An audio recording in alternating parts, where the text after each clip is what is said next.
And joining me now on the phone for an update on the conditions is Michigan Department of Transportation's Diane Cross. Diane, thank you so much for joining us. And can you give us briefly a status update on the flooded roads right now? Well, we're actually in the best shape we've been in since a lot of this started, and part of that is because we've been able to get some of the catch basins, which are the drains on the freeway, some of those cleared by having people manually, physically walk into the water in waders trying to clear those catch basins. Because if you think about it, so many of our freeways are below ground surface, and all of that rain has washed debris and garbage down into the drains, and that has clogged them, and that has really made a big impact on keeping the area flooded. So we've gotten a lot of those cleaned up. That we have had more freeways open. I know just off the top of my head, M39 in Dearborn, that one's reopened. We've had parts of 75 and parts of 94 reopened. We still have plenty of areas that are too flooded to go through, and we are all watching the weather, because as we get more rain, we could be in more trouble tonight and into tomorrow. And Diane, as on our screen right now are some pretty eye-opening images of vehicles that have been stranded or people that are stranded on the freeways from this most recent storm. From our understanding, it's more than just the catch basins. A couple dozen pump stations experience issues as well, making that problem worse. Can you break that down for us, what happened there? What it really is it's power outages. So any area that lost power, that's what our pump houses use as well. So if there's no power getting to a pump house, it doesn't matter how much water is there or isn't there, it's not going to be able to run. So we've tried to get some generators to some of the worst of the pump houses to try to get them going again, and that has helped in some areas, but we do still have plenty of flooding in others. But really, it's not so much a failure of the pump house as a failure of power or too much water coming in a short amount of time.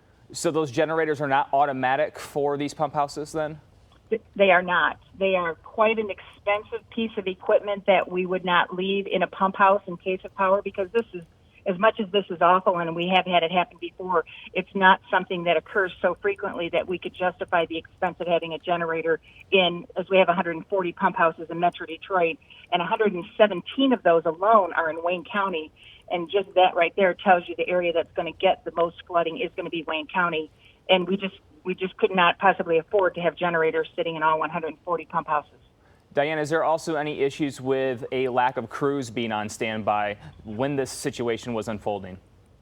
Well, manpower, there's no way we could have had enough manpower to handle this many problems at one time, because again, we had so much water coming in, so much rain coming in such a short amount of time, that even to call crews in, you need a little bit, a few hours for that to happen, and to get equipment in place and or close the freeways to keep people from driving into areas that are flooded. So it's really just a matter that we just had so much rain come in so quickly that we just could not possibly have manned for it.